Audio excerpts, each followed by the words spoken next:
Sandali lang, Lolo Isidro. Si Edsel! Nandun pa po siya sa kuta ng mga aswang. Hindi ko pwedeng pabayaan ang kapatid ko. Kailangan ko siyang balikan. Balikan natin siya, Lolo. Hindi na maaari, Dante. Hindi ko kaya ang puwersa ng mga aswang na yon. Tumakas na tayo bago pa nila tayo maabutan. Pero Lolo Isidro, hindi ko pwedeng iwanan ang kapatid ko. Nangako ko sa mga magulang namin na poprotektahan ko si Edsel, Lolo. Babalikan ko siya. Edsel, makinig ka sa akin. Alam ko mabigat ito para sa iyo. Pero magpasalamat ka na lamang sa Diyos at nagawa mo makatakas sa kuta ng mga aswang na yon. Hindi maaari, Lolo. Ililigtas natin siya, Lolo. Parang awa mo na. Gamitin mo ang mutya ng puting ahas. Parang awa mo na, Lolo. Ikinalulungkot ko, Dante. Pero mahina na ang katawan ko. Kahit ang mutya na meron ako, ay hindi na ako kayang palakasin. Isa pa, sigurado ako na sa mga oras na ito ay wala na ang kapatid mo. Sa dami ng aswang sa kutang yon. Malamang ay, Anak ng putya, hindi totoo yan. Buhay pa ang kapatid ko. Buhay pa siya. Kung ayon siyang iligtas, ayoko na lang ang magliligtas sa kanya. Tatakbo na sana si Dante, pabalik sa kuta ng mga aswang, nang dumating ang mga kalalakihan sa baryo na may dalang sulo ng apoy. Agad na kinausap ng isa sa mga lalaki, si Lolo Isidro, at narinig ni Dante na parating na ang mga aswang, kaya kailangan na nilang makaalis sa lugar na yon. Dante, tara na! Paparating na mga aswang! Ayoko! Kailangan kong iligtas si Edsel, ililigtas ko ang kapatid ko! Babalikan ko siya! Inutusan ni Lolo Isidro ang mga kalalakihan na pigilan si Dante sa tangkanyang pagbalik sa kuta ng mga aswang. Hinawakan siya ng ilang mga kalalakihan sa magkabilaan niyang braso at walang nagawa ang pagpipiglas niya sa puwersa ng mga yon. Habang umiiyak, ay walang tigil na isinisigaw ni Dante ng paulit-ulit ang pangalan ng kanyang nakababatang kapatid na si Edsel. Halos mabaliw na siya ng sandaling yon habang iniisip na pinagpipiestahan na ng mga gutom na aswang ang katawan ng kanyang kapatid. Nang makalabas na sila ng kagubatan, ay doon na kumalma si Dante. Nakatulala siya habang sumasabay sa paglalakad kay Lolo Isidro at sa mga kalalakihan. Nanginginig pa rin ang katawan ni Dante, hindi dahil sa pagod at takot, kundi dahil sa konsensyang unti-unti siyang kinakain. Pagkarating nila sa kubo ni Lolo Isidro, agad silang pumasok doon. Nangihinang napaupo si Dante habang walang patid ang pagpatak ng kanyang mga luha. Tulala siyang nakatingin sa sahig, habang ang mga kamay niya ay mahigpit na nakatikom. Hindi ko mapapatawad sa sarili ko sa pag-iwan ko kay Edsel sa kuta ng mga aswang na yun. Wala akong kwentang kapatid! Wala akong kwentang kapatid! Sa loob ng isipan ni Dante ay bumalik ang gabi kung saan nakuha sila ng kanyang kapatid ng mga aswang. Gabi noon, sa kabila ng banta ng aswang, ay lumabas pa rin si Dante ng bahay para makipagkita sa babaeng kanyang nililigawan. Hindi niya alam na nakasunod pala sa kanya si Edsel. Nagulat na lamang siya nang marinig niya ang paghingi ng saklolo ng kanyang nakababatang kapatid. Lumingon siya at nakita niyang tinatangay ng mga aswang si Edsel. Sinubukan niyang iligtas ang kapatid niya, pero maging siya ay kinuha na rin ng mga aswang at dinala sa kuta ng mga yon na nasa gitna ng gubat. 2 gabi silang binihag ng mga aswang bago siya nailigtas ni Lolo Isidro at ng mga kalalakihan sa kanilang baryo.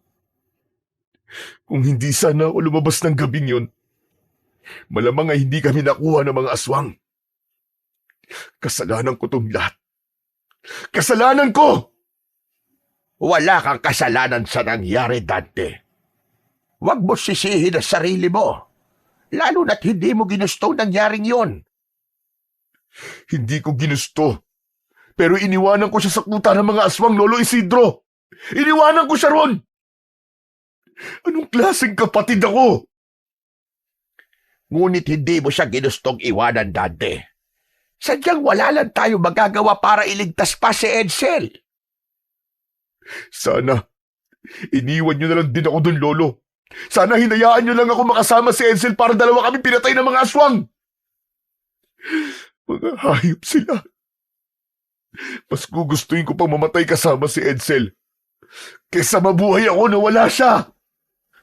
Biglang bumagsak ng malakas ang isang kamay ni Lolo Isidro sa mesa. Nagulat si Dante.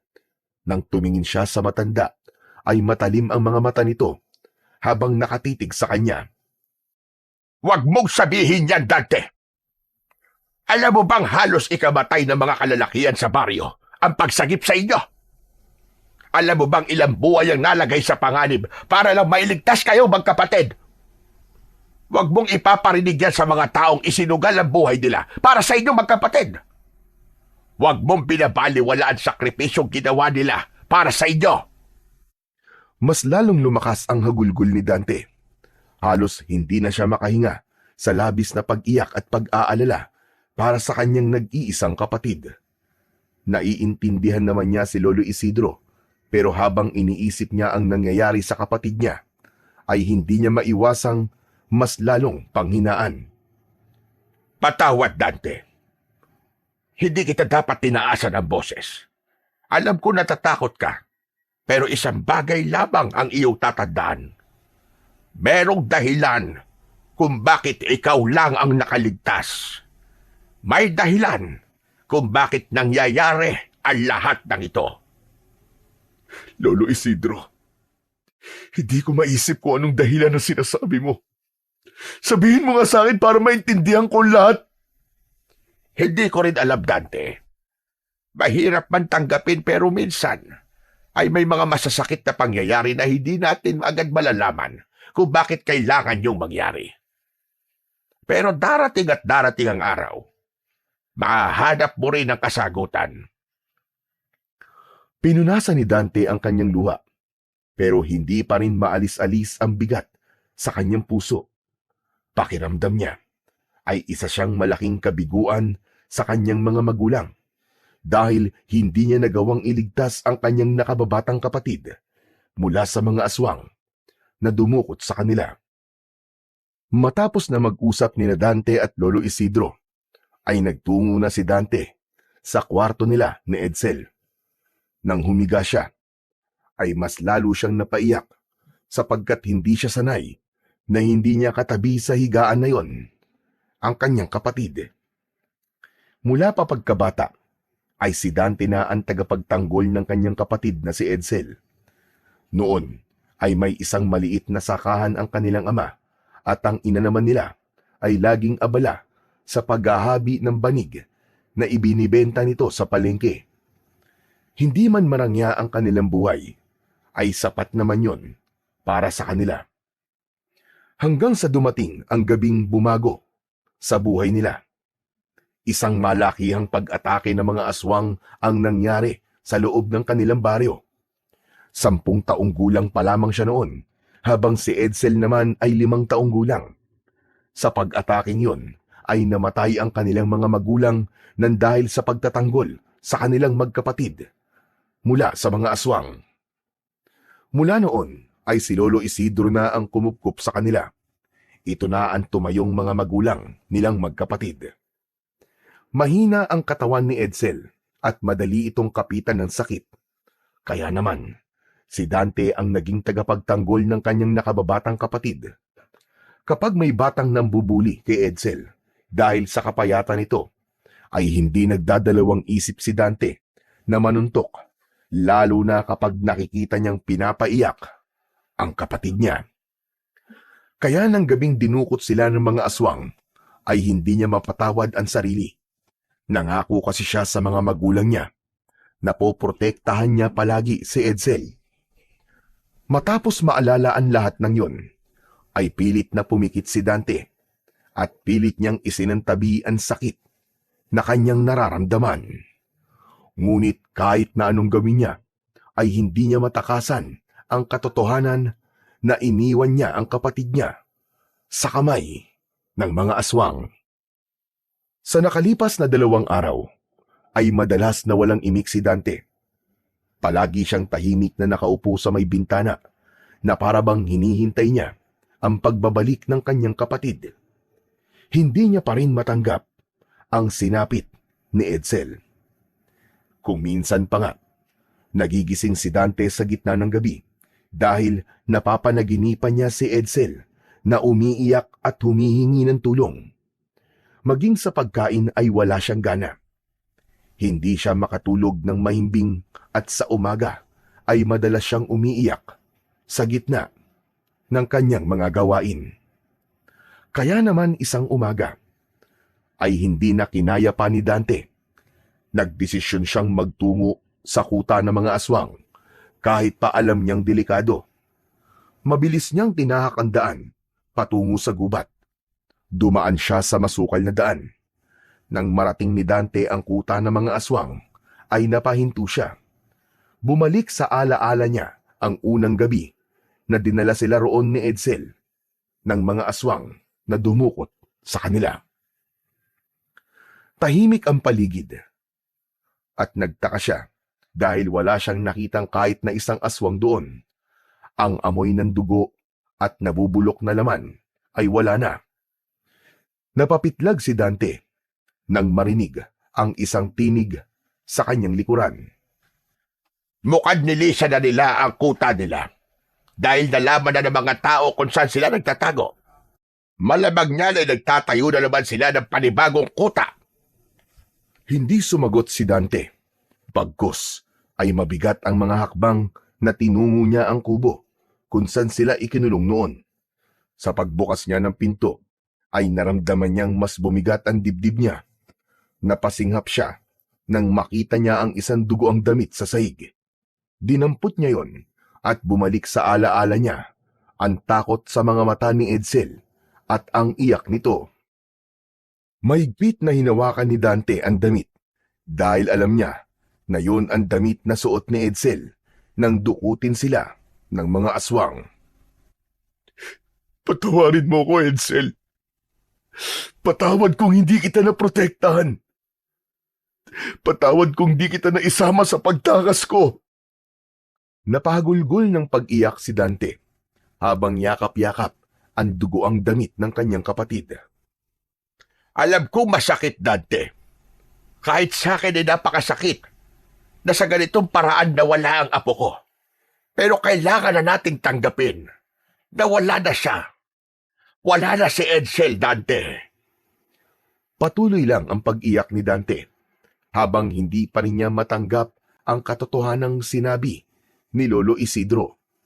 Maya-maya ay tahimik na naglakad sina Dante at Lolo Isidro pauwi habang yakap niya ang dugoang damit ni Edsel. Nang makarating sila sa bahay, ay dun lang niya binasag ang katahimikan. Lo, baka pwedeng ilibing natin ang damit ni Edsel.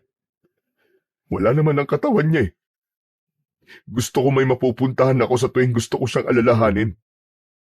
Kahit saan ay maaari mo siyang alalahanin, iho. Dahil alam kong habang buhay siyang nasa puso mo. Nasa puso natin. Pero kung ang bagay na yan ang makagagaan sa kalooban mo, ay gagawin natin. Maraming salamat po, Lo.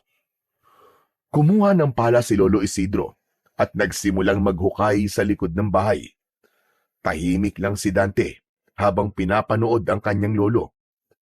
Hindi niya namalayang muling tumulo ang mga luha niya at bumagsak yon sa damit ni Edsel. Nang sapat na ang lalim ng hukay, ay marahang inilagay ni Dante ang damit doon. Ilang sandali siyang nakatitig sa dugo ang damit at umasa siya na magkakaroon ng himala at bigla na lamang darating si Edsel. Patawad. Patawad, Edsel. Patawad kung hindi kita nailigtas. Alam ko na kung nasan ka man ngayon. Ay masaya ka na dahil kasama mo na si nanay at tatay. Maingat na tinabunan ni Lolo Isidro ang hukay habang nakayuko si Dante. Alam niyang matagal pa bago mawala ang sakit na kanyang nararamdaman.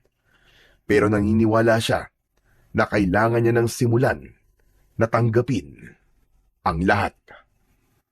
Kinaumagahan, habang nag-aalmusal, ay tahimik lamang si Dante.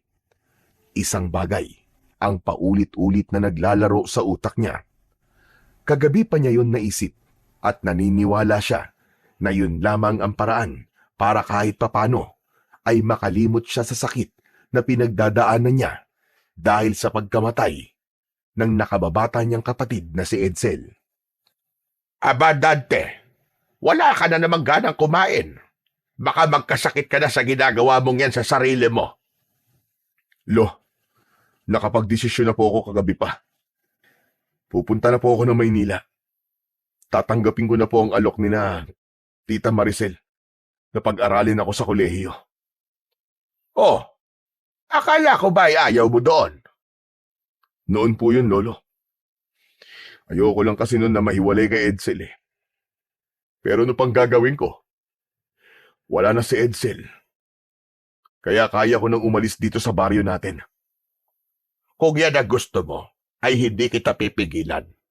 Maganda rin naman na makapagtapos ka ng kolehiyo at ang edukasyon ay isang bagay na hindi mananakaw ng kahit na sino sa'yo.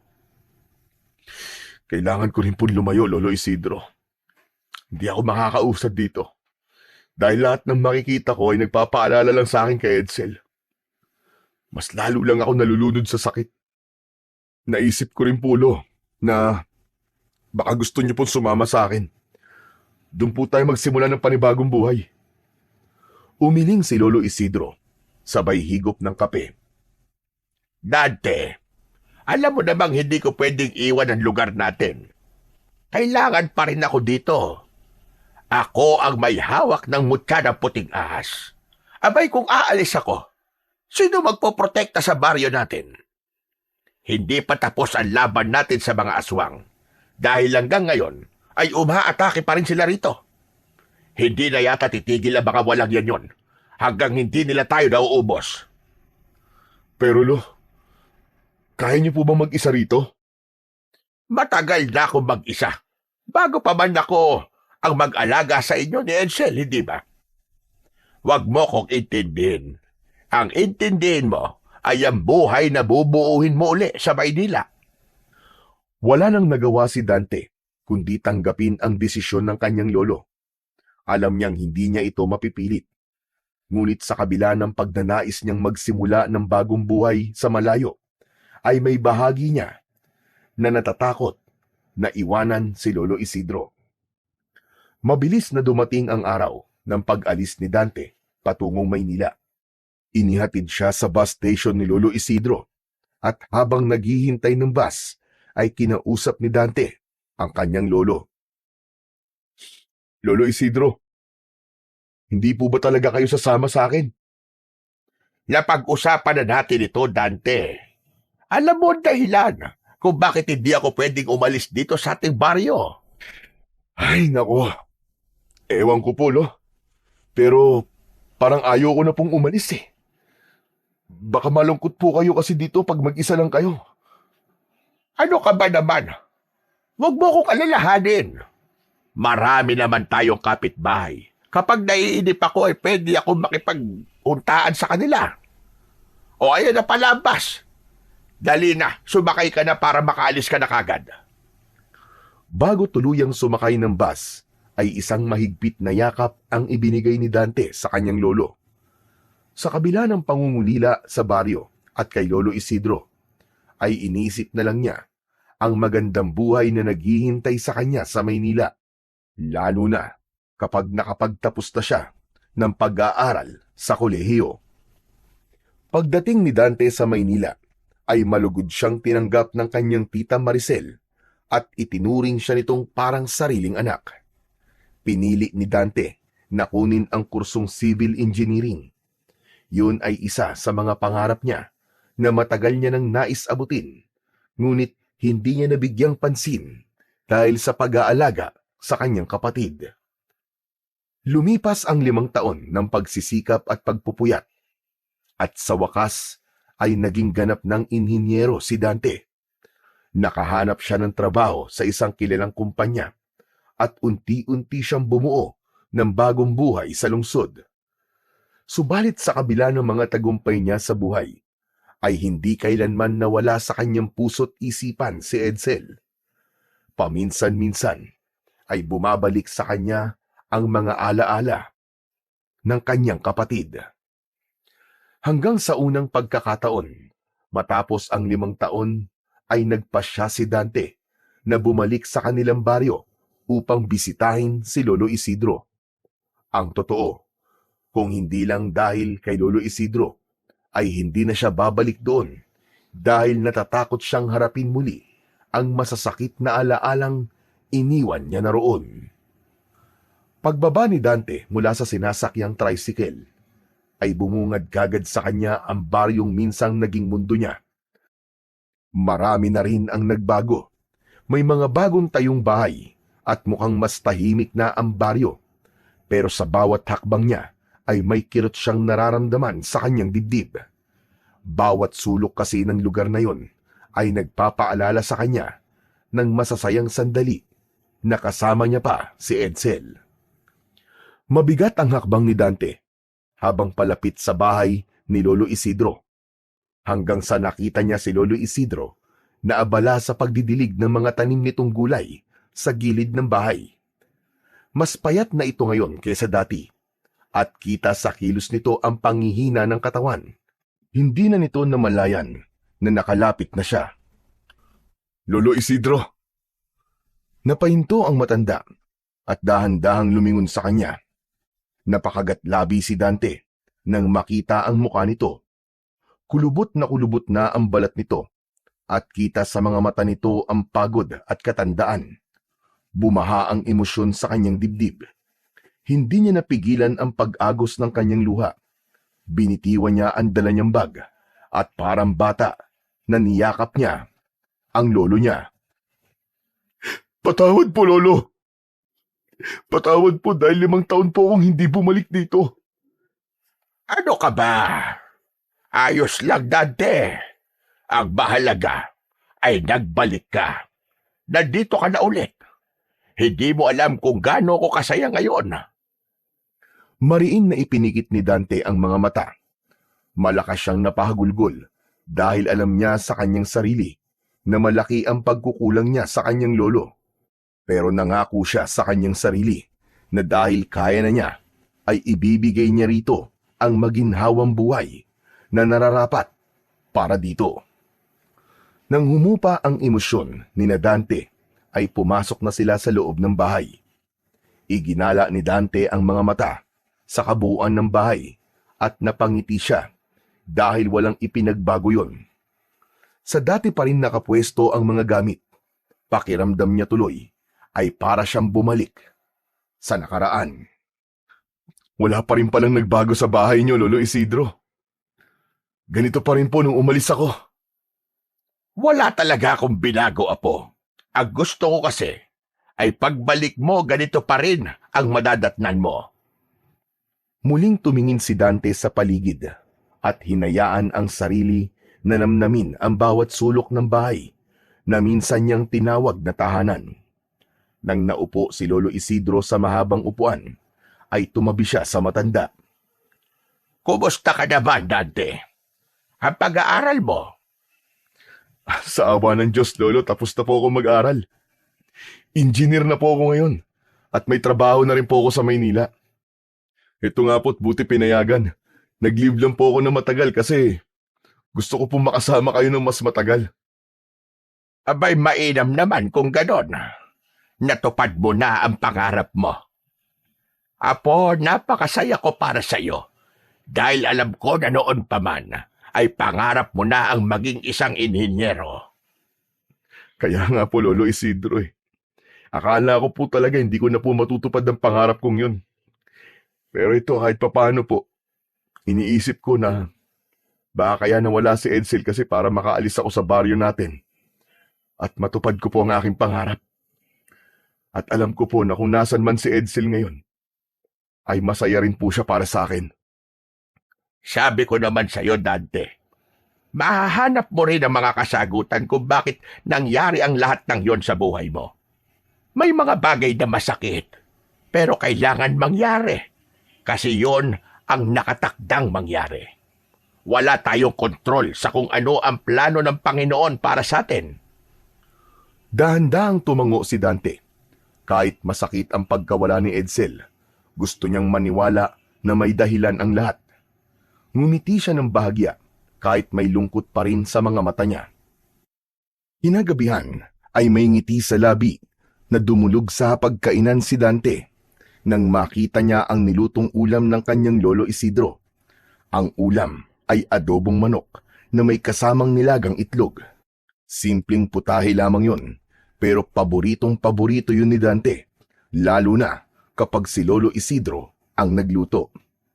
Tinikman niya ang adobong manok at tumangu-tangu siya. Iba pa rin talaga ang luto mo, Lolo Isidro. Kahit sang kainan sa Maynila, walang tatalo sa adobo mo. Ito talaga ang pinakamasarap na adobo sa buong mundo. Maniwala ka, Lolo Isidro. Yan talaga ay niluto ko. At alam kong matagal ka nang hindi nakakatikim ng adobo ko. Kaya nga, Lolo Nagjejeta ako pero bahala na. Sinimulan na nilang kumain. Habang ninanamnam ni Dante ang bawat subo, ay naalala niya ang isang dahilan kung bakit siya bumalik sa baryo nila. Tumingin siya kay Lolo Isidro at nag-ipon ng lakas ng loob bago nagsalita. Lolo, gusto niyo na bang sumama sa akin sa Maynila? Meron na po akong pinapatayong bahay doon. Doon na po kayo manirahan. Malawak din po ang bakuran ko ron, kaya pwede kayong magtanim, kagaya po ng ginagawa niyo rito. Hindi ko pa pwedeng iwanan ang baryo natin, Apo. Dahil pa rin po ba sa mga aswang? Tumango ang matanda bilang pagsagot. Pambihira. Hanggang ngayon pala hindi pa rin sila humihinto sa pagsalakay at pamimeste dito. Pero Lolo, matanda na po kayo. Hindi po ba oras na para huminto na po kayo sa pakikipaglaban? Dante, iho. Hanggat may mga sumasalakay na aswang dito, at hanggat ako ang nagmamay-ari ng mutya ng puting ahas, ay makikipaglaban pa rin ako sa mga aswang. Mahal na mahal ko ang baryo na ito, at hindi ko ito pwedeng iwanan nang hindi nauubos ang mga hinayupak na aswang na yan. Napatingin si Dante sa kwintas na suot ng kanyang lolo. Isang simpleng itim na tali yon na may palawit na puting bato. Ang puting batong yon ay ang tinutukoy ng lolo niya na mutya ng puting ahas. Ipinamana yon kay Lolo Isidro ng lolo nito. Ang mutya ng puting ahas ay isang mahiwagang mutya na nagtataglay ng kapangyarihan laban sa mga aswang. Bata pa lamang si Dante nang una niyang masaksihan ang totoong kapangyarihan ng mutya. Isang gabi, sinalakay ng mga aswang ang baryo nila. Nakita niyang humawak si Lolo Isidro sa mutya at biglang bumalot sa katawan nito ang isang liwanag na tila nagbigay rito ng kakaibang lakas. Maraming aswang na napatay noon si Lolo Isidro at simula ng gabing yon ay naniwala na siya sa taglay na kapangyarihan ng mutya. Nang sumunod na araw, ay maagang nagising si Dante. Madilim-dilim pa ang paligid nang bumangon siya mula sa kanyang higaan at lumabas ng bahay. Agad niyang nakita si Lolo Isidro sa labas na abala sa pagpapakulo ng tubig sa isang lumang kalan na gawa sa bato. Nang makita siya ng matanda, ay ngumiti ito. Aba, ang aga mo naman yatang magising, Dante. Magandang umaga po. Sanay na po kasi ako magising ng ganitong oras . Oo nga pala, Lolo Isidro. Magja-jogging lang po ako sandali . O sige, pero bumalik ka kagad para sabay tayo mag-almusal. Ngumiti si Dante bago tumalikod at nagsimulang tumakbo palabas ng bakuran. Ramdam niya ang sariwang simoy ng hangin habang nagja-jogging siya. Bawat lugar na kanyang nadadaanan ay may mga ala-alang bumabalik sa kanyang isipan. Walang direksyon ang kanyang ginawang pagtakbo at hinayaan lang niyang dalhin siya ng kanyang mga paa sa kung saan. Hanggang sa napadpad siya sa dulong bahagi ng baryo. Napahinto si Dante nang makita niya roon ang nakatayong isang napakalaking bahay. Malamansyon ang estruktura noon na hindi pangkaraniwan sa kanilang baryo. Napapalibutan yon ng mataas na pader at ang gate ay yari sa magandang uri ng bakal. Hindi siya makapaniwala na may nakapagtayo ng ganong uri ng bahay sa baryo nila. Napabuntong hininga si Dante bago tumalikod at nagsimulang tumakbo pabalik sa bahay ni Lolo Isidro. Hindi niya maalis sa isip ang malaking bahay na kanyang nakita. Sa kanyang pagtakbo ay hindi nakaligtas sa mga mata niya ang mga ligaw na bulaklak sa tabi ng daan. Kulay bughaw ang bulaklak at meron yung kakaibang taglay na ganda. Huminto si Dante at pumitas siya ng ilan sa mga bulaklak. Saka siya muling nagjogging pabalik sa bahay ni Lolo Isidro. Pagdating sa bahay, ay nagtungo siya sa likod ng bahay. Tumayo siya sa harapan ng bahagi ng lupa roon kung saan nila ibinaon noon ang dugoang damit ng nakababata niyang kapatid na si Edsel. Marahan niyang inilapag ang bulaklak sa ibabaw ng lupa. Napayuko siya at hindi niya na napigilan pa ang pagpatak ng kanyang mga luha. Edsel, kapatid ko. Kumusta ka na? 5 taon na pala lumipas simula nung nawala ka. Ang tagal na, tol. Pero hanggang ngayon, ay hindi ko pa rin matanggap na hindi na kita makikitang muli.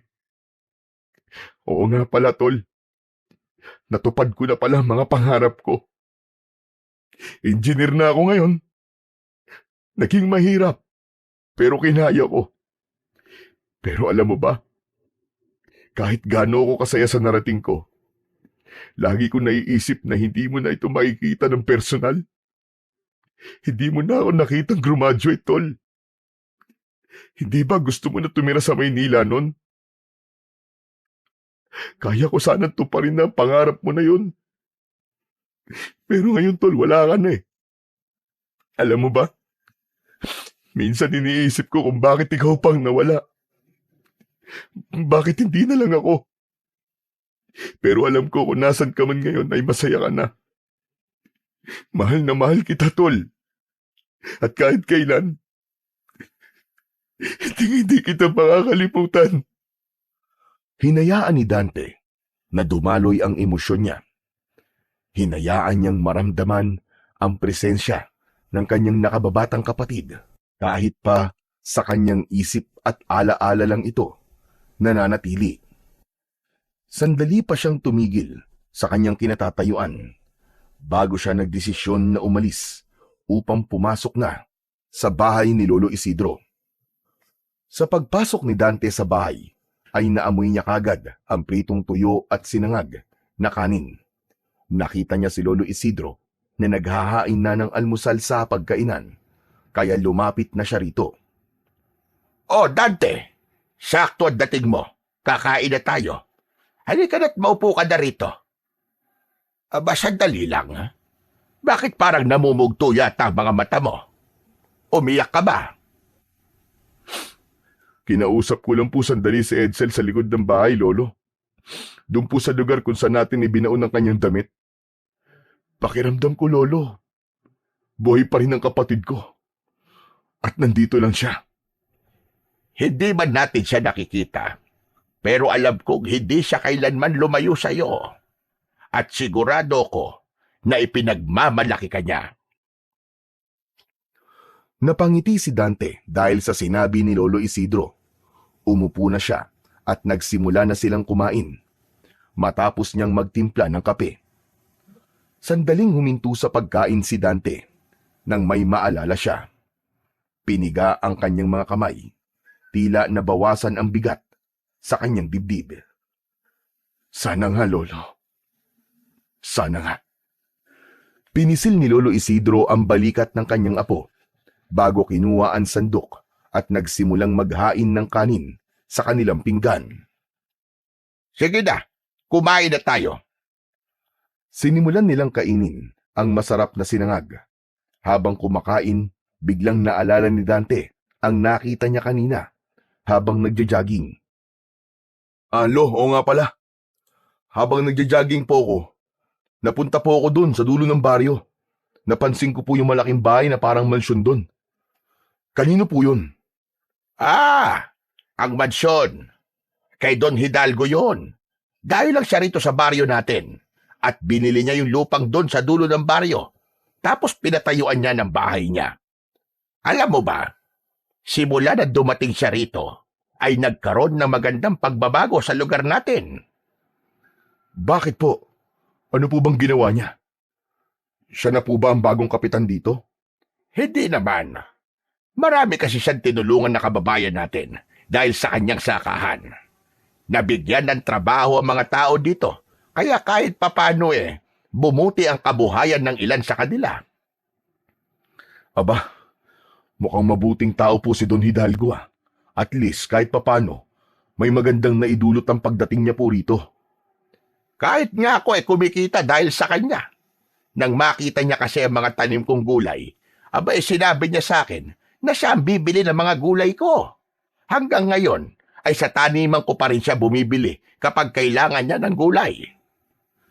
Naputol ang pag-uusap ni Dante nang makarinig sila ng marahang pagkatok sa pinto. Si Lolo Isidro na ang tumayo at binuksan nito ang pinto. Hindi masyadong naintindihan ni Dante ang pinag-usapan ng dalawa dahil mas nakatuon ang pansin niya sa pagkain. Ilang saglit pa ay bumalik na si Lolo Isidro sa mesa at may hawak ito na isang itim na sobre. Sino po yun, Lo? Si Kapitan Ruben. Inabot niya itong imbitasyon mula kay Don Hidalgo. Welcome party raw mamayang gabi para sa anak niyan si Ethan. Halos lahat ng taga-baryo ay imbitado. Welcome party? So, may anak po pala si Don Hidalgo? Oo, pero sa pagkakaalam ko, ay sa ibang bansa lumaki si Ethan. Ngayon lang siya uuwi rito sa baryo. Kailan daw po yung party? Mamayang gabi na. Doon mismo sa mansyon nila gaganapin. Hindi ba napakabait niya talaga, Apo? Biruin mo. Imbis na mga mayayaman at kilalang tao ang iimbitahan niya sa kasiyahan sa bahay niya, ay isinama pa niya ang mga tao rito sa baryo. Di kung ganun, Lo. Pupunta po kayo mamayang gabi ron. Nako, siguradong magagamit niyo na naman po mga dance move niyo. Nako, hindi na. Matanda na ako para sa mga ganyang kasiyahan. Siya pa kailangan ko rin magbantay. At baka mamaya samantalahin ng mga aswang ang kasiyahan mamaya at baka bigla silang umatake. Kung gusto mo, ikaw na lamang ang pumunta. Kinuha ni Dante ang sobre at sandali siyang natigilan nang tignan niya yon. Hindi niya maipaliwanag pero parang may bumubulong sa kanya na dapat siyang pumunta sa mansyon ni Don Hidalgo. Kinagabihan, nakatayo si Dante sa harap ng maliit na salamin sa kwarto niya. Nakasuot siya ng puti na polo at isinara niya ang mga botones nun. Ang pang-ibaba niya naman ay itim na pantalon at isang sapatos na puti. Maya-maya ay lumabas na siya ng kwarto at nakita niya si Lolo Isidro na nakaupo sa lumang upuan nito habang humihigop ng mainit na salabat. Lo, alis na po ako, punta na po ako doon. Sputing na sputing, ayos ang forma mo Para kang pupunta sa binyagan. Ano ka ba, Lo? Party po ang pupuntahan ko, hindi binyag. Nagbibiro lang naman ako. Sige na. Pero wag mong kalilimutan ang pinaka-importante sa lahat, Mag-Sharon ka. Ha? Ano pong mag-Sharon? Pabihira na ito. Ilang taon kang tumira sa Maynila pero hindi mo alam ang mag-Sharon. Di magbalot ka ng pagkain doon sa party at uwian mo ako. Yun lang pala, Lolo Ayos Mag-Sharon Sige po, ako pong bahala doon. Ipag-Sharon po kita mamaya. Matapos yun, ay lumabas na si Dante ng bahay at naglakad na patungo sa mansyon ni Don Hidalgo. Habang palapit siya roon, ay dinig niya ang malakas na tugtugan mula roon. Pagkarating niya sa harapan ng malaking gate ng mansyon, nakita niya ang isang gwardya. Iniabot niya rito ang itim na sobre at saka siya nito hinayaang makapasok. Nang makapasok na si Dante sa malawak na bakuran ng mansyon, ay nakita niya kung gaano kaingrande ang welcome party na yon para sa anak ni Don Hidalgo. Maganda ang pagkakaayos ng mga lamesa at upuan. Meron din doon 2 mahahabang lamesa na puno ng masasarap na pagkain.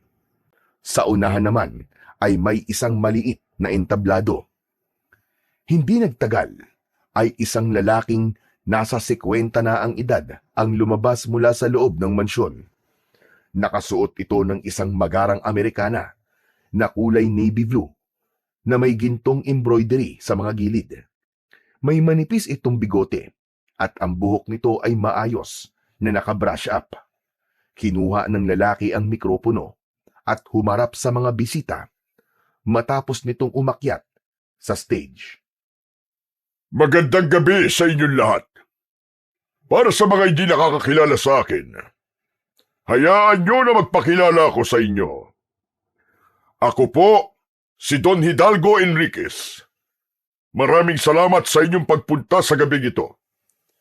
Ang okasyong ito ay hindi lang isang simpleng salo-salo, kundi isang espesyal na pagtitipon para sa pagbabalik ng aking nag-iisang anak na si Ethan. Nagpalakpakan ang mga tao, kaya nakipalakpak na rin si Dante. Habang nakatingin siya kay Don Hidalgo, ay hindi niya maintindihan kung bakit may kakaiba siyang naramdaman. Mabigat ang presensya ni Don Hidalgo para sa kanya, kahit pa hindi naaalis ang matamis na ngiti nito sa mga labi. Hindi ko na kayo bibitinin pa. Ang dahilan ng pagtitipong ito ay upang ipakilala ko sa inyo ang nag-iisang anak ko, si Ethan. Lumingon si Don Hidalgo patungo sa malaking pintuan ng mansyon. Bumukas ang malaking pinto at lumabas mula roon ang isang binata. Naglakad yon patungo sa entablado. Ang tindig nito ay matikas. Nakasuot ito ng isang puting long sleeve na nakatupi ang manggas, itim na slacks at itim na sapatos. Nanlaki ang mga mata ni Dante. Hindi siya makapaniwala nang makita niya si Ethan. Bumilis ang tibok ng puso niya dahil kamukhang-kamukha ni Edsel si Ethan. Kahit ang paraan ng mga galaw nito at ang ekspresyon ng muka ay eksaktong kagaya sa kanyang nakababatang kapatid. Ang pagkakaiba lamang ay nagmukhang mas mature na ito. Inabot ni Don Hidalgo ang mikropono kay Ethan. Magandang gabi po sa inyong lahat. Ako po si Ethan Enriquez. Masaya po akong makilala kayo at makasama ngayong gabi. Bagamat lumaki po ako sa ibang bansa, nais ko po maging bahagi ng lugar na ito. Maraming salamat po sa inyo. Nagpalakpakan ang mga tao, ngunit para kay Dante ay wala siyang naririnig kundi ang boses ni Ethan. Pagkababa ni Ethan mula sa entablado ay hindi na nakapagpigil si Dante. Agad siyang sumugod palapit dito at niyakap niya ito ng maigpit. Nagulat siya nang malakas siyang itulak ni Ethan palayo. Halata sa mukha nito ang pagtataka at inis. Nawalan siya ng balanse at napaupo siya sa lupa. Sino ka? At bakit mo ako niyayakap ng basta-basta, ha? Tumayo si Dante habang hindi niya inaalis ang tingin kay Ethan. Edsel, hindi mo ba ako kilala? Ako to, ang Kuya Dante mo. Pasensya na, pero hindi kita kilala. Ngayon lang kita nakita eh. Ikaw si Edsel, sigurado ako. Hindi ako maaaring magkamali. Magkapatid tayo. Edsel, Diyos ko, hindi ako makapaniwala na buhay ka. Paano ka nakaligtas sa mga aswang? Sorry pero hindi ko alam ang sinasabi mo. Tigilan mo ang pagtawag sa akin ng Edsel dahil hindi Edsel ang pangalan ko. Papa, sino ba ang taong to? Bakit nanggugulo to sa welcome party ko? Magsasalita pa sana si Dante upang ipaliwanag ang lahat, pero lumapit doon si Don Hidalgo at tinapik siya sa balikat. Iho, mukhang nagkakamali ka. Hindi Edsel ang pangalan ng anak ko. Ethan. Ethan ang pangalan niya. Hindi. Alam ko siya si Edsel. Alam ko siya ang kapatid ko. Alam ko ang itsura ng kapatid ko. Kung hindi siya si Edsel, abay bakit kamukha niya ang kapatid ko? May nararamdaman akong lukso ng dugo sa kanya. Napatingin ang ilang bisita sa kanila at ang iba naman ay nagbulungan pa. Pinilit lumapit ni Dante kay Ethan, ngunit agad siyang hinarangan ng dalawang matitipunong security guard. Edsel! Maniwala ka, ako to! Ako Kuya Dante mo, Edsel! Palabasin niyo na nga yan dito. Gumagawa lang ng gulo yan eh. Mahigpit na hinawakan si Dante sa magkabila ang braso ng dalawang security guard. Ano ba? Bitiwan niyo ako! Edsel, pakinggan mo ako! Kuya mo ako! Bakit hindi mo ako maalala? Nagpumigla si Dante at pilit niyang nilabanan ang mahigpit na paghawak ng mga gwardya, pero wala siyang nagawa. Wala man lang emosyon sa mukha ni Ethan habang pinagmamasdan niya ito na inilalayo rito ng mga tauhan ni Don Hidalgo. Patuloy na isinisigaw ni Dante ang pangalan ng kanyang kapatid habang hinihila siya ng mga gwardya papalayo. Nang tuluyan siyang mailabas sa gate, ay agad na isinarado ng isang gwardya ang gate. Naiwang nakatayo si Dante sa labas ng mansyon. Habol niya ang kanyang paghinga at nangangatog ang buo niyang katawan. Mula sa labas ng gate ay tinanaw niya si Ethan na bumalik na sa loob ng mansyon. Mabigat ang bawat hakbang ni Dante habang naglalakad siya pabalik sa bahay ni Lolo Isidro. Bagsak ang kanyang balikat at nakayuko siya na para bang pinagbagsakan siya ng langit at lupa. Paulit-ulit niyang tinatanong sa kanyang sarili kung paano nabuhay ang kanyang kapatid. Ngunit higit sa lahat ay nais niyang makakuha ng sagot sa tanong kung bakit itinatanggi nito na hindi ito si Edsel. Hindi na namalayan pa ni Dante na nasa harapan na siya ng bahay ng kanyang lolo. Pagpasok niya ay nakita niya si Lolo Isidro na nakaupo at nagbabasa ng isang lumang libro. Aba, bakit ang bilis mo namang nakauwi? Tapos na ba kagad ang parte? Hindi nagsalita si Dante. Sa halip, tahimik siyang naupo sa tabi ni Lolo Isidro para siyang wala sa sarili. Ano bang nangyayari sa'yo? Sandali, nakapag-sharod ka ba, Apo? Lolo, si Edsel, nasa party siya. Ano ka ba? Ay sus Mariosep, si Edsel! Imposibleng naroon si Edsel, Dante. Nakalimutan mo na yatang matagal nang patay ang kapatid mo. Hindi, Lolo. Yung anak ni Don Hidalgo na si Ethan. Si Edsel yun. Kamukhang-kamukha niyang kapatid ko.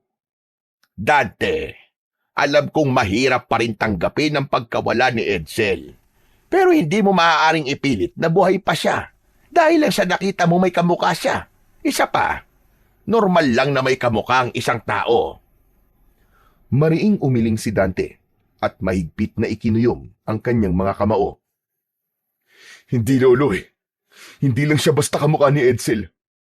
Nararamdaman ko na siyang kapatid ko. Siya si Edsel.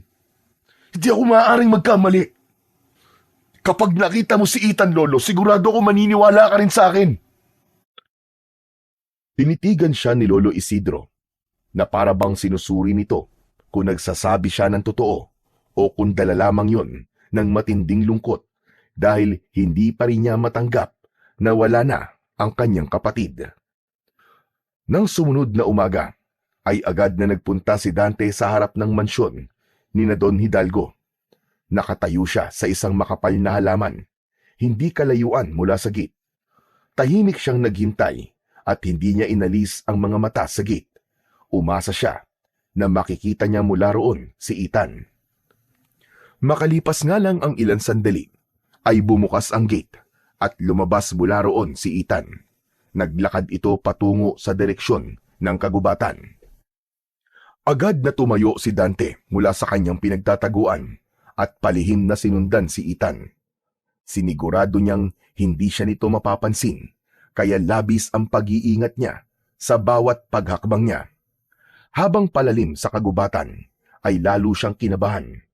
Pamilyar kay Dante ang direksyong tinatahak ni Ethan, hanggang sa natigilan siya nang makita kung saan ito nagtungo. Walang iba kundi sa dating kuta ng mga aswang na abandonado na. Huminto si Ethan sa gitna ng kuta at lumingalinga pa sa paligid. Hindi na nakapagpigil si Dante at lumapit na siya kay Edsel. Tinawag niya ito at may inis sa muka na lumingon ito sa kanya. Ikaw na naman? Anong ginagawa mo rito? Sinundan mo ba ako hanggang dito? Ngayon ay sigurado na ako na ikaw nga talaga si Edsel. Alam mo kung anong lugar na ito, di ba? Kaya ka nandito ay dahil ito ang lugar kung saan tayo dinala ng mga aswang 5 taon nang nakararaan. Hindi ko alam ang sinasabi mo. Tumigil ka na sa ilusyon mo, magkapatid tayo. Wala akong kapatid. Ako lang ang nag-iisang anak ng papa ko. Naglakad-lakad lang ako, kaya napadpad ako sa lugar na ito. Bakit ba itinatanggi mo na ikaw si Edsel? Galit ka ba sa akin? Dahil ako lang nailigtas ni Lolo Isidro noon. Mariing hinawakan ni Dante ang magkabilaang balikat ni Ethan at matiim niya itong tinignan ng diretso sa mata. Nakita niya ang bahagyang panginginig ng labi ni Ethan. Nagulat si Dante nang bigla siyang itulak ni Ethan ng malakas. Napaatras siya ng ilang hakbang. Tumalikod si Ethan at mabilis na naglakad palayo. Pero hindi agad sumuko si Dante. Agad niyang hinabol si Ethan at muli niya itong hinawakan sa balikat. Mabilis na humarap si Ethan at malakas siya nitong sinuntok sa muka. Napapikit si Dante sa lakas ng suntok ni Ethan. Nawalan siya ng panimbang at napaupo siya sa lupa. Kapag hindi mo ako tinantanan, pulis na ang makakaharap mo. Huwag mo akong subukan. Kayang-kaya kitang ipakulong. Lalo na't hindi naman kita kaano-ano. Muling tumalikod si Ethan at malalaki ang mga hakbang na naglakad palayo kay Dante. Sa kabila ng pananakit ni Ethan, ay hindi pa rin nawala sa isipan ni Dante na ito nga ang kapatid niyang si Edsel. Mabigat ang hakbang ni Dante nang maglakad siya pabalik sa bahay ni Lolo Isidro. Maapdi pa rin ang kanyang labi dahil sa suntok na natanggap niya kay Ethan. Papasok na sana siya sa bahay nang sumulpot mula sa gilid ng bahay si Lolo Isidro na may dalang mga kahoy na panggatong. Bumakas ang pag-aalala sa mukha ng matanda nang makita ang pasa sa mukha niya. Abe, ano nangyari sa iyo, Apo? Bakit may pasa ka sa mukha mo? Sinuntok po ko ni Edsel. Anong ibig mong sabihin? Baka si Ethan. Bakit ka naman niya susuntukin? Sinundan ko po siya. Nagpunta po siya doon sa dating kuta ng mga aswang. Alam kong alam niya po na doon kami dinala ng mga aswang na dumukot sa amin dati. Kaya gaya ko, ay binalikan din po niya ang lugar na yon. Pinilit ko sa kanya na siya si Edsel. Hanggang sa nagalit na siya. Kaya sinuntok niya ako. Umiling si Lolo Isidro at napabuntong hininga. Kaya ka naman pala sinuntok kasi masyado kang makulit. Ano ba naman yan, Dante? Kung si Edsel nga ang Ethan na yon, hindi ba dapat natuwa siya nang makita ka niya? Ramdam ko pong galit siya sa akin, Lolo. At alam ko po kung bakit. Iniisip po niya na iniwanan ko siya noon. Akala niya pinabayaan ko siya sa kamay ng mga aswang. Nagtagpo ang mga mata ni Dante at Lolo Isidro. Hindi na nagsalita ang matanda at napailing na lamang ito. Ramdam niya na hindi pa rin kumbinsido ang lolo niya sa mga sinasabi niya. Pero naniniwala siya na sa oras na makita ni Lolo Isidro si Ethan, ay maniniwala ito na nagsasabi siya ng katotohanan. Kinagabihan, sa gitna ng maimbing na pagtulog ni Dante, ay bigla siyang nagising dahil sa kaguluhan sa labas. Agad siyang bumangon at sumilip sa bintana. Nanlaki ang kanyang mga mata nang makita ang ilang mga aswang na inaatake ang mga tao sa labas nila. Hindi na siya nag-isip at mabilis siyang lumabas ng kwarto at nagulat siya nang makita niya si Lolo Isidro na palabas na ng bahay habang may dalang buntot ng pagi. Lolo, ano gagawin mo? Saglit siyang nilingon ng matanda. Matigas ang ekspresyon sa mukha nito. Lalabas ako para lumaban sa mga aswang. Hindi ko pwedeng hayaang patayin nila mga tao rito. Nagmadali si Dante patungo sa kusina at dinampot ang itak na nakasabit sa dingding. Matapos yun, ay binalikan niya ang kanyang lolo na palabas na ng bahay. Sasama ako sa inyo, Lolo. Oras na para makatulong ako sa pakikipaglaban niyo sa mga aswang. Hindi pwede, Dante. Hindi mo alam kung paano makipaglaban. Dito ka lang. Mas ligtas ka rito sa loob ng bahay. Pero, Lolo, Wala nang pero-pero. Kapag sinabi ko dito ka lang, dito ka lang. Sa tono ng pananalita ni Lolo Isidro, alam ni Dante na kahit na anong pilit at sabihin niya, ay hindi ito papayag sa gusto niya. Kaya sa huli, ay sinunod na lamang niya ang sinabi ng matanda. Matapos yun, ay lumabas na si Lolo Isidro at naiwang mag-isa si Dante sa loob ng bahay. Nais niyang tulungan ang kanyang lolo, ngunit alam niya na magagalit lamang ito sa kanya.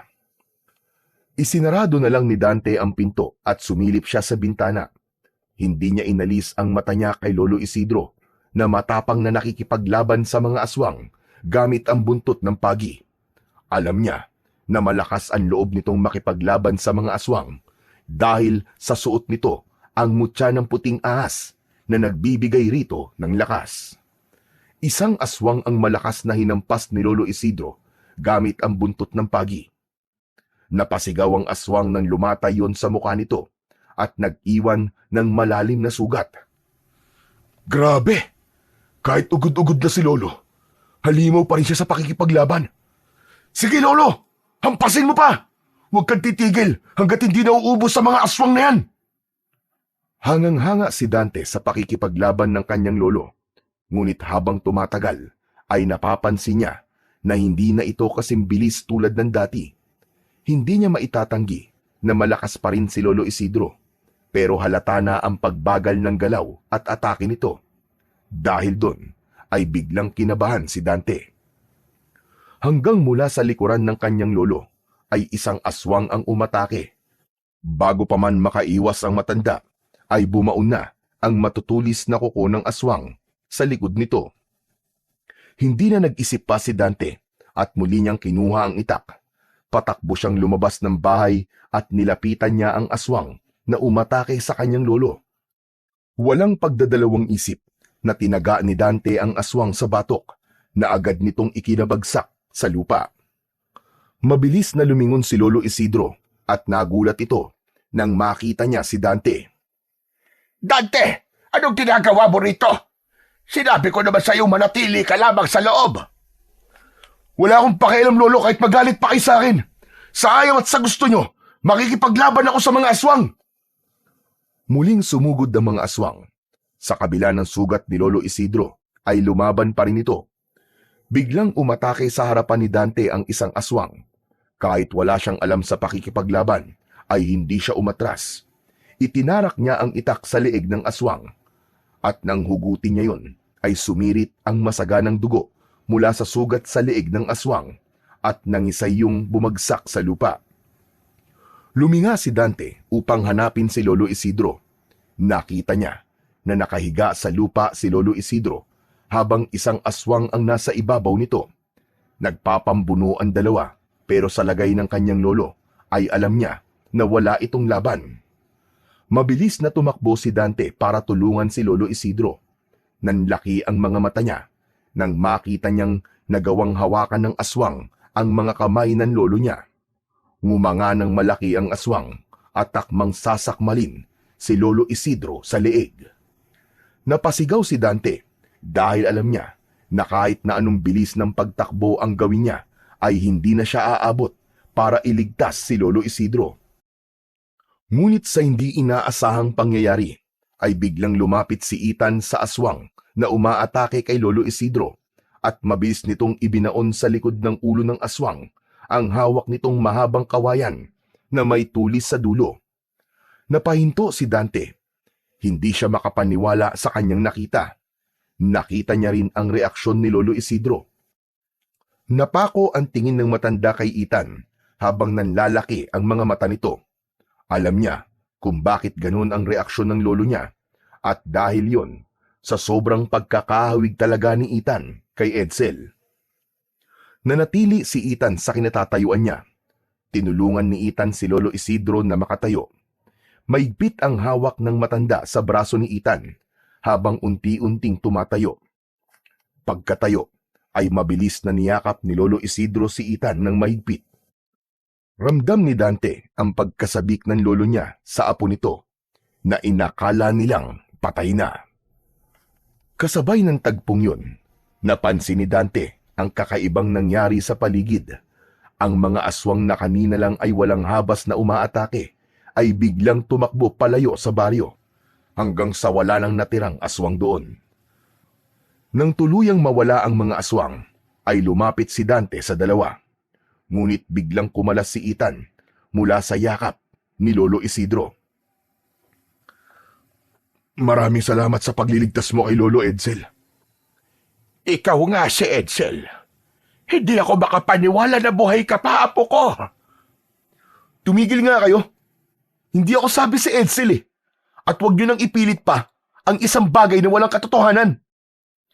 Matalim ang tingin ni Ethan sa kanilang dalawa bago ito tumalikod at mabilis na naglakad palayo. Edsel! Edsel, apo, sandali lang! Bumalik ka rito! Akmang hahakbang si Lolo Isidro para sundan si Ethel, pero agad itong pinigilan ni Dante. Maigpit ang kapit niya sa braso ng matanda. Pilit itong pinipigilan. Lolo, hayaan niyo na siya. Sinubukan ko na rin siyang kausapin pero patuloy lang niyang itinatanggi na siya nga si Edsel. Matagal pang nakatitig si Lolo Isidro sa papalayong si Ethan hanggang sa tuluyan na itong nawala sa paningin nila. Matapos yun ay inalalayan ni Dante si Lolo Isidro pabalik sa loob ng bahay. Pagkatapos nila ay pinaupo niya ang kanyang lolo at mabilis siyang kumuha ng bote ng alkohol, malinis na tela at benda mula sa isang lumang kahon na ginagamit nila bilang pangunang lunas.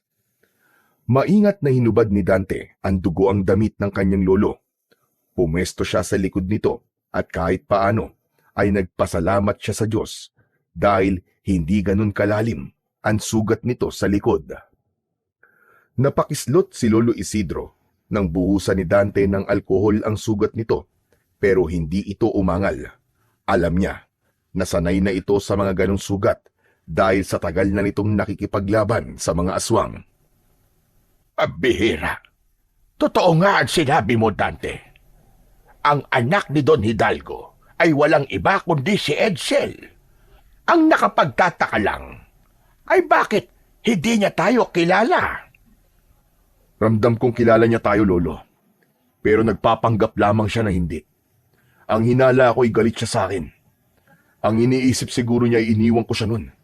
Akala niya ay sarili ko lang ang isinalba ko, pero ang totoo ay gusto ko siyang balikan nun para iligtas din sa mga aswang. Nagpatuloy si Dante sa paglilinis sa sugat ni Lolo Isidro.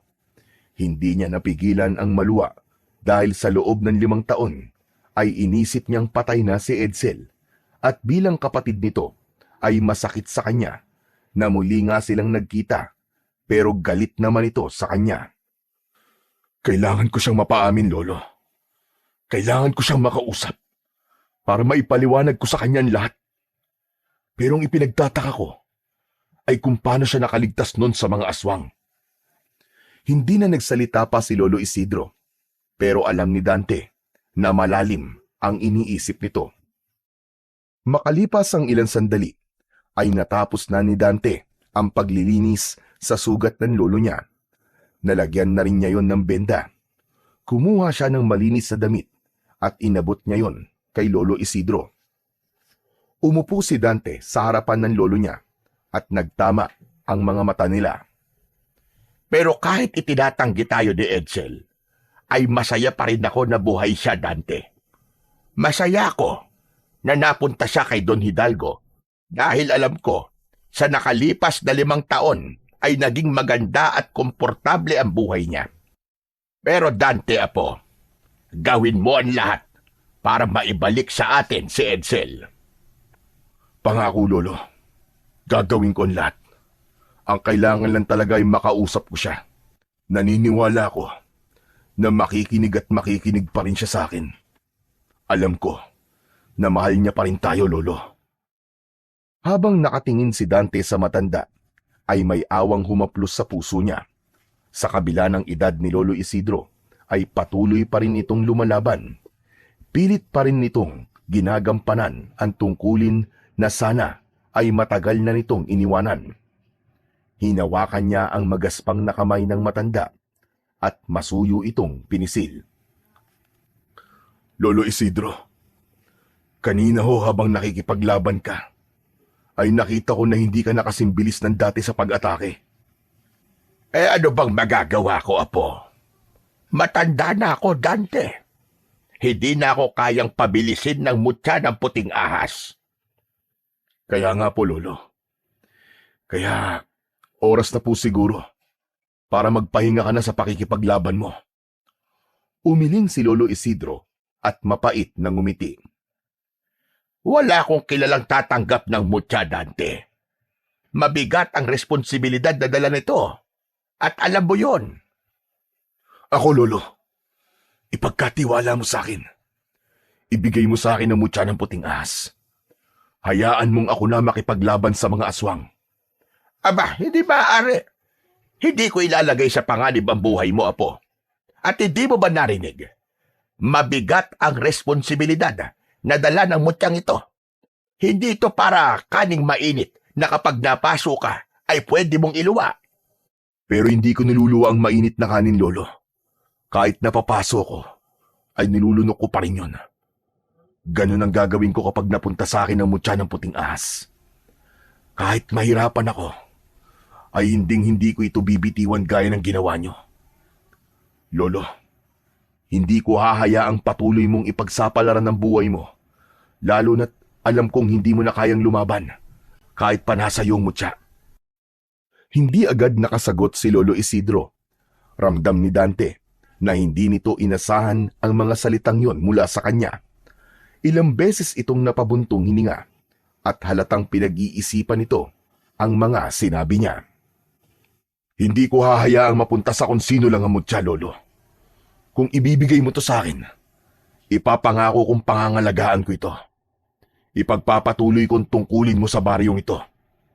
Pinapangako ko yan. Apo, kung desidido ka talaga sa bagay na yan, sige, pumapayag na ako. Sa tingin ko ay tama ka. Mas lalo lamang mapapahamak ang baryo natin kung kagaya ko ang hahawak ng mutya ng puting ahas. Tama ka. Oras na siguro para magkaroon ng bagong tagapagtanggol ang baryo natin laban sa mga aswang. Napangiti si Dante sa sinabi ni Lolo Isidro. Ngunit sa likod ng ngiting yon ay alam niyang isang mabigat na tungkulin ang tinanggap niya. Alam niyang hindi na magiging katulad ng dati ang buhay niya, pero wala na siyang pakialam. Ang mahalaga ay makakapagpahinga na si Lolo Isidro sa pakikipaglaban sa mga aswang. Isang gabi na bilog ang buwan ay nagtungo sina Dante at Lolo Isidro sa likod ng bahay upang gawin ang ritual ng pagpapasa ng mutya ng puting ahas. Nagsindi ng mga kandila si Lolo Isidro at ipinwesto niya ito ng pabilog at tumayo silang dalawa sa gitna ng mga kandila. May hawak si Lolo Isidro ng isang mangkok na may lamang pinaghalong langis at dugo ng ahas. Dante, apo, bago natin simulan ang ritual, kailangan mong maunawaan ang bigat ng desisyong ito. Kapag hindi ka tinanggap ng mutya, maaaring manganib ang buhay mo. At kung hindi kayanin ng katawan mo ang kapangyarihan nito, ay may posibilidad na ikaw mismo ang magiging biktima ng lakas na dala nito. Opo, Naiintindihan ko po, Lolo Isidro. Ang mutya ng puting ahas ay hindi lang basta nagbibigay ng lakas at bilis. Ibinibigay rin ito ang kakayahan ng isang ahas. Patatalasin ito yung paningin at pandinig. Huwag mo rin kalilimutan na hanggat nasa iyo ang mutya, ay hindi mo na mababawi ang normal mong buhay. Hindi kita tinatakot, bagkus ito ay isang paalaala at babala. Ngayon, handa ka naman tanggapin ang mutya ng puting ahas at ang responsibilidad na kalakip nito. Opo, Lolo Isidro.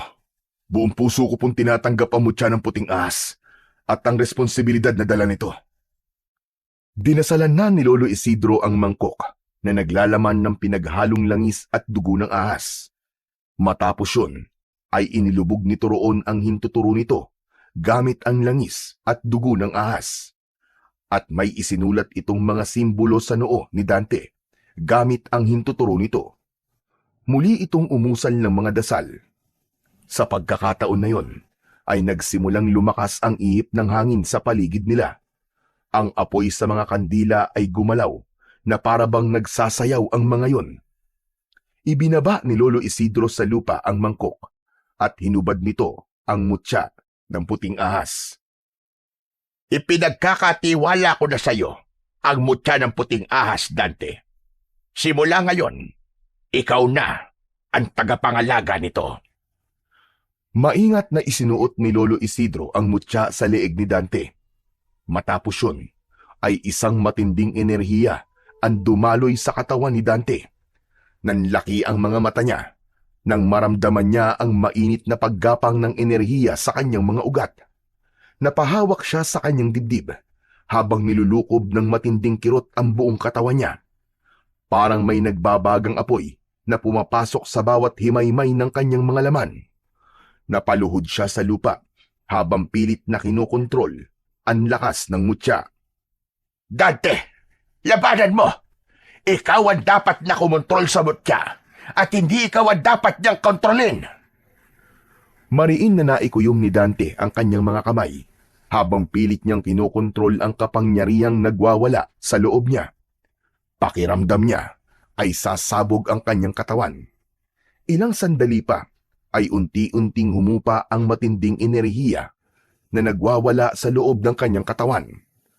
Nagsimulang bumalik sa normal ang kanyang paghinga at ang tibok ng kanyang puso. Maya-maya ay pawisang tumayo si Dante.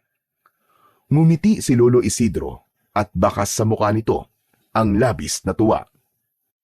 Tinanggap ka ng mutya ng puting ahas, Dante. Tinanggap ka. Simula ngayon, isa ka ng tunay na mandirigma laban sa mga aswang. Huwag mong kalilimutan na ang kapangyarihan mo ay hindi lamang para sa sarili mo. Ito ay isang tungkulin, isang sakripisyo. Gamitin mo ito para sa kabutihan. Opo, Lolo. Maraming salamat po sa tiwala na ipinagkaloob sa akin ng mutya. At sa ilalim ng liwanag ng bilog na buwan, ay isang bagong tagapangalaga ng mutya ng puting ahas ang isinilang. Habang ramdam ni Dante ang bagong lakas na taglay niya, ay ibinulong niya sa sarili na gagawin niya ang lahat para matapos na ang pag-aasik ng takot at lagim ng mga aswang sa kanilang baryo.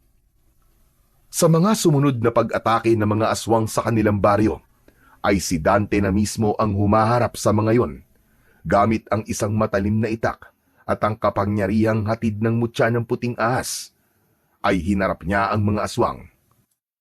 At lahat ng pag-atake sa baryo nila ay nagtagumpay siya na itaboy ang mga aswang dahil sa natakot ang mga yon sa kanya.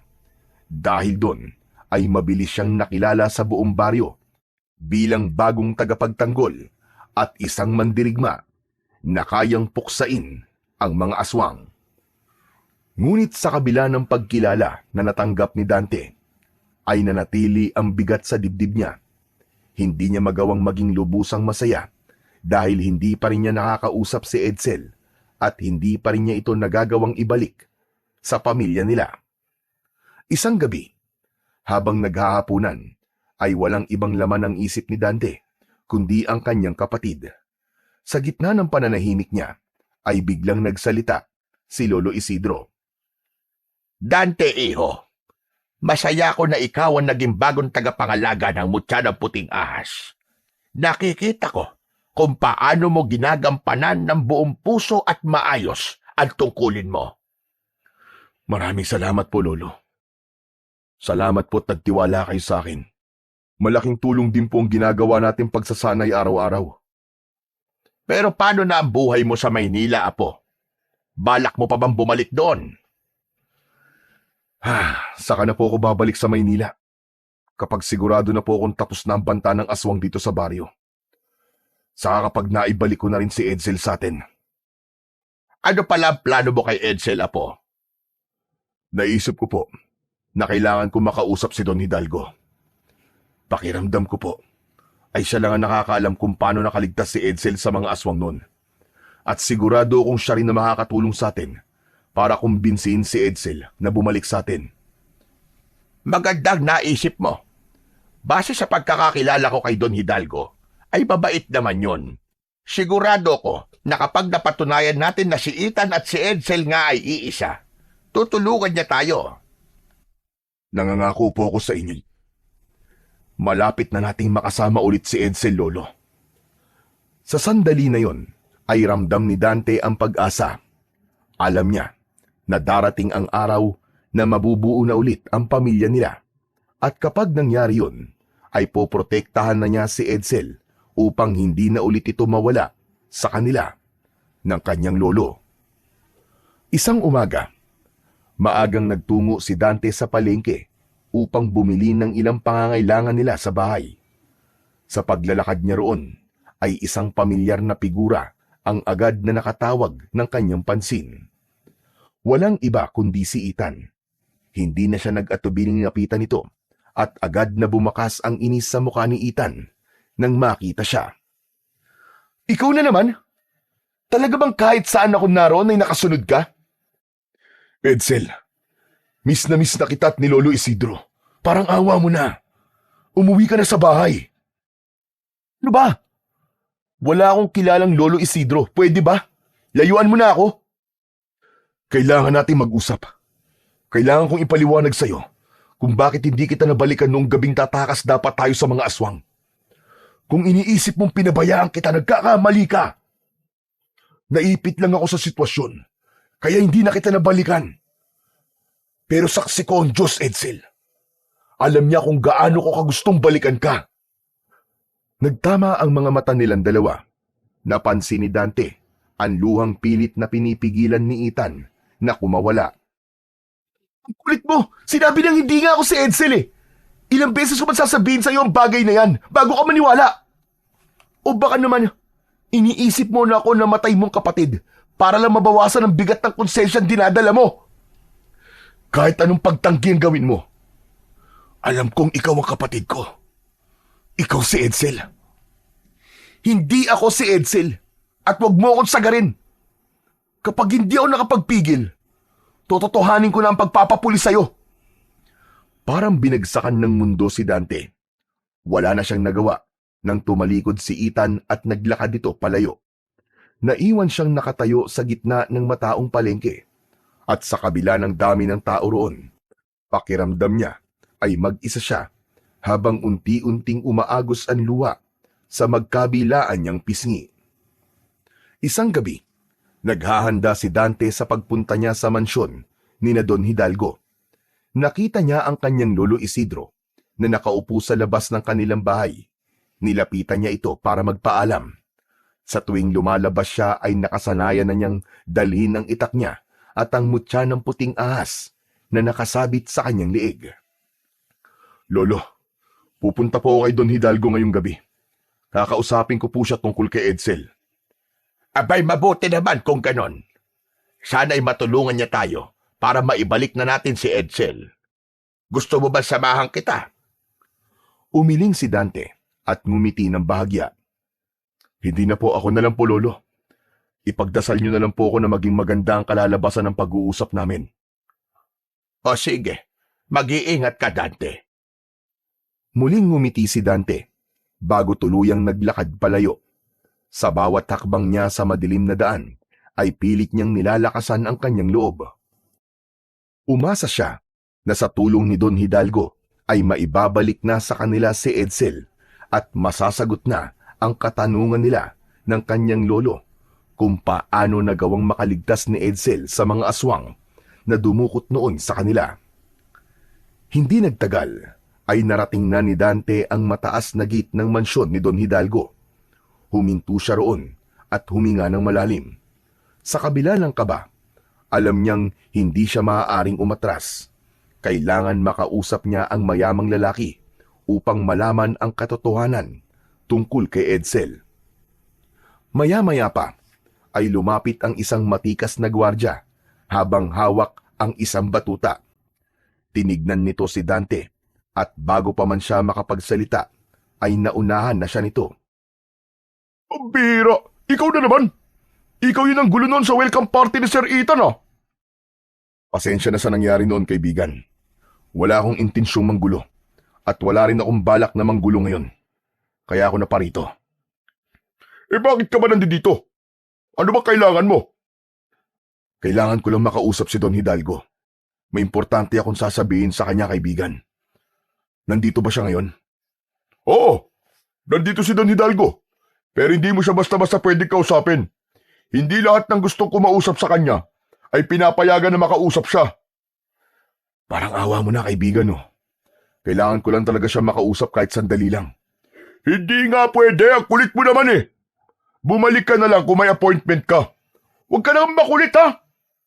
Kahit mag-isa ako kaya-kaya kitang kalagkarin eh. Huwag mo akong susubukan. Napakuyom ng kamao si Dante. Alam niyang walang saysay kung magpupumilit siya.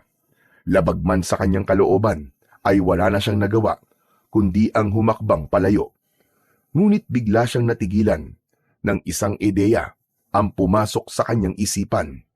Kung hindi siya papapasukin ng guard, ay siya na lang ang gagawa ng paraan upang makapasok siya ng mansyon ni Don Hidalgo. Pasimpleng nagtungo si Dante sa gilid na bahagi ng mataas na pader na nakapalibot sa malawak na bakuran ng mansyon.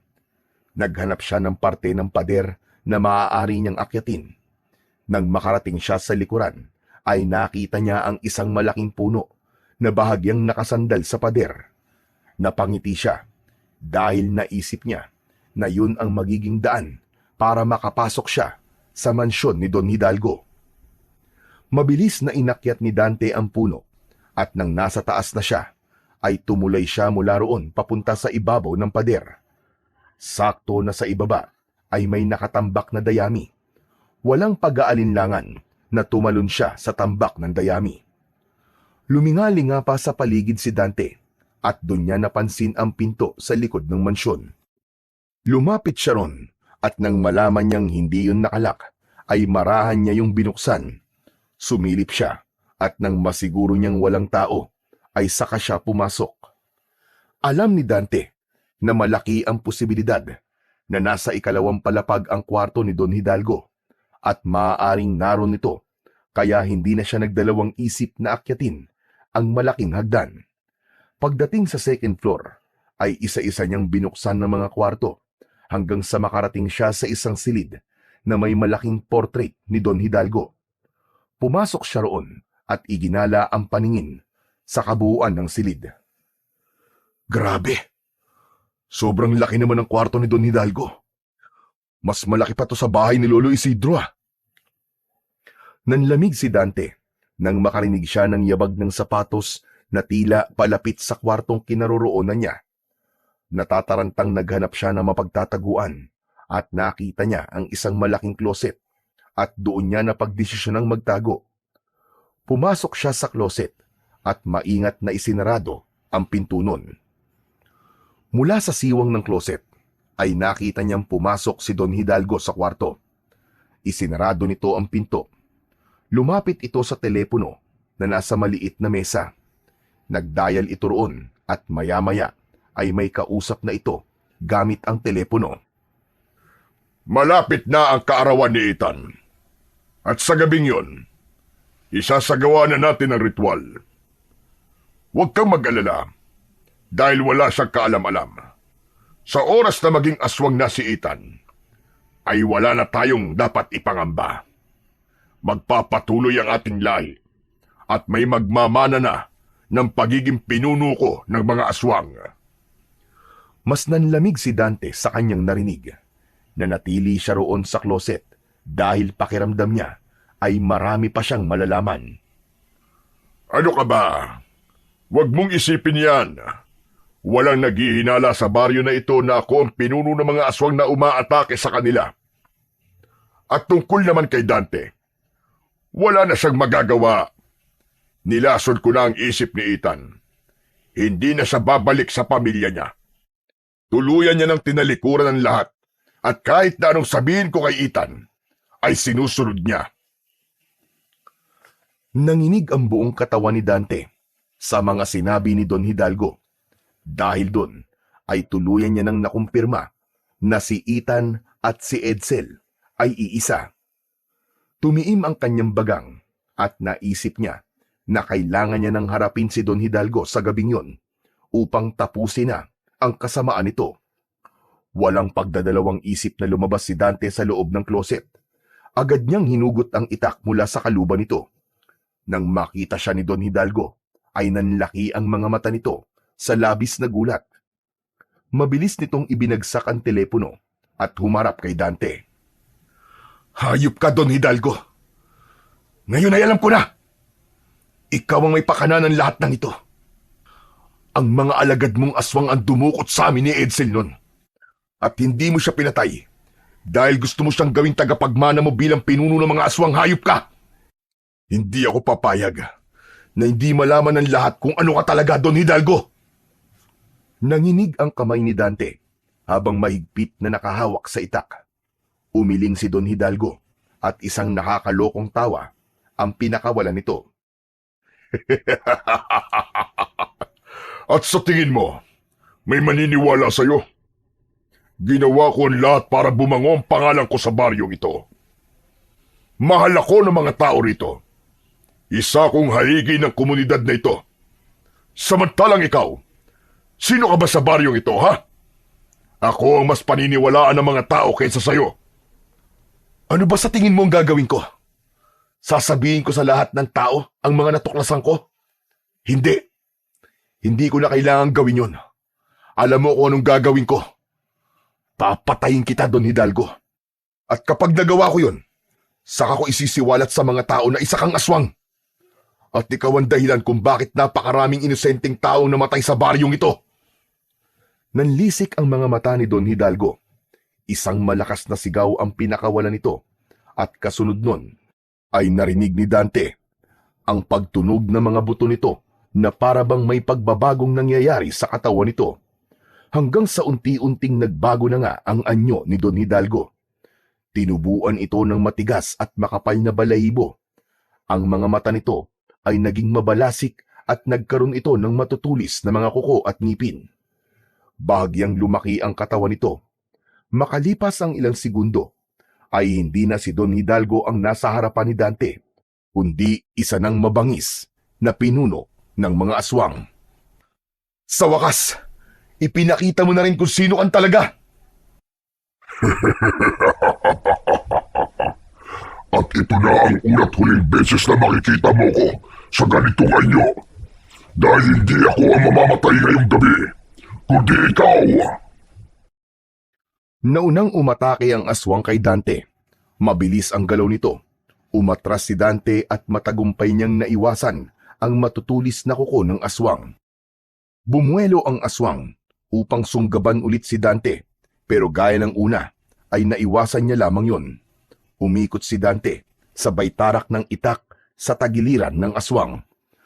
Napangiwi sa sakit si Don Hidalgo at mas lalo pa itong nagalit dahil doon. Tumalon ng aswang kay Dante habang nakaumang ang matutulis nitong mga kuko. Yumuko si Dante at habang nasa itaas niya ang aswang ay hiniwa niya ang tiyan nito. Mabilis na lumayo ang aswang kay Dante habang sapu-sapo ang sugat nito sa tiyan. Akala mo ba ay natatakot ako sa'yo dahil sa mutyang meron ka? Ha! Bakit hindi ba? Tignan mo nga ang sarili mo. Sugatan ka na Habang ako, kahit galos ay wala pa. Mas lalong hinigpitan ni Dante ang pagkakahawak niya sa kanyang itak. Ramdam niya ang patuloy na pagdaloy ng enerhiya mula sa mutya ng puting ahas sa kanyang buong katawan. Tila walang kapaguran na umatake ulit si Don Hidalgo. Binuhat nito ang isang lamesa at ibinato nito yon kay Dante. Gumulong pakaliwa si Dante at sa dingding tumama ang lamesa. Sumugod naman si Dante kay Don Hidalgo at isang malakas na suntok ang kanyang pinakawalan at tumama yon sa mukha nito. Bumagsak si Don Hidalgo sa sahig. Hinila ni Dante sa braso ang aswang at nang makatayo ito ay pumwesto siya sa likod nito at niyakap niya ang braso niya sa liig ng aswang habang ang matulis na dulo ng itak ay nakatusok sa tagiliran nito. O ano ngayon? Ngayon mo sabihin na ako mamamatay ngayong gabi at hindi ikaw? Nagpumigla si Don Hidalgo. Nagpumilit itong makawala mula kay Dante. Pero dahil sa lakas na taglay niya, ay wala itong laban sa kanya, kahit ito pa ang pinuno ng mga aswang. Hanggang sa biglang bumukas ang pinto. Sabay na napatingin sina Dante at Don Hidalgo nang pumasok si Ethan, o mas tamang sabihin na natin na si Edsel. May hawak itong baril na nakatutok sa kanila. Humakbang si Edsel at huminto ilang dipaan layo kina Dante at Don Hidalgo. Hindi nito inalis ang pagkakatutok ng baril sa kanila. Ethan! Ethan, anak ko! Alam mong hindi yan ang pangalan ko. Edsel man o Ethan, ikaw pa rin ang anak na kailanman ay hindi ko inasahan na magkakaroon ako. Tulungan mo ko, anak! Hindi ko akalain na isa ka palang aswang, papa. Napangisi si Don Hidalgo sa kabila ng kanyang kahinaan. Bagyang napakibit balikat habang nakapalupot pa rin ang braso ni Dante sa kanyang liig. Bakit? Mabubura ba ng pagiging aswang ko katotohanan? Ako ang dahilan kung bakit buhay ka pa hanggang ngayon, Edsel. Kung hindi ako dumating sa buhay mo, malamang matagal ka ng patay. Pero tignan mo sa sarili mo ngayon. May komportable kang buhay at lahat ng gusto mo ay nakukuha mo. At lahat ng yun ay dahil sa akin. Tumigil ka! Huwag mong gawing mabango ang sarili mo, hayop ka! Ginawa mo lahat ng yon para sa pansarili mo lang na interes. Hindi mo binuhay si Edsel dahil sa awa o pagmamahal. Ginawa mo yon dahil gusto mo siyang gawing kagaya mo na isang aswang para may magmana ng trono mo at may magpatuloy na kasamaan mo. Totoo mga sinabi mo. Pero Edsel, lahat ng yun ay para sa'yo. Kapag naging aswang ka, ay magiging makapangyarihan ka. Hindi mo na kailangan ng isang kapatid na nangakong poprotektahan ka, pero hindi naman niya ginawa. Edsel, huwag kang makinig sa kanya. Sa akin kang makinig. Kapatid kita at hindi kita ipapahamak. Talaga? Hindi mo ako ipapahamak? Eh nung iniwan mo ako sa kuta ng mga aswang, hindi ba ipinahamak mo na ako noon? Mabuti na lang at iniligtas ako ni Papa. Kaya pakawalan mo siya, Dante! Pakawalan mo siya! Pero Edsel, wala akong pakialam kahit gawin niya akong aswang. Siya at tumayong ama ko, simula nang iwanan mo ako. Kaya ang gusto ko, pakawalan mo siya ngayon din. Dahil kung hindi, papatayin kita gamit ang baril na to! Labis na nanghina si Dante sa mga salitang binitiwan ni Edsel. Sa paraan ng pananalita nito, ay alam niyang seryoso ito. Hindi niya namalayan na lumuwag na ang pagkakasakal ng braso niya sa liig ni Don Hidalgo, hanggang sa tuluyan na itong makawala. May malaking ngiti sa labi na naglakad palapit si Don Hidalgo na nasa anyong aswang pa rin kay Edsel. Nanatiling nakatayo si Dante habang may luhang naglalandas na sa magkabilaan niyang pisngi. Doon niya napagtanto na tuluyan na talagang nalaso ni Don Hidalgo ang isip ng kanyang kapatid, dahil kahit nalaman na nito ang totoong intensyon ni Don Hidalgo kung bakit nito inampon si Edsel, ay ang pinuno pa rin ng mga aswang ang kinampihan nito. Marahang naglakad si Don Hidalgo palapit kay Edsel. Hindi mapalis ang malaking ngiti nito dahil pakiramdam nito ay ito na ang nanalo sa gabing yun. Hindi pa rin makapaniwala si Dante.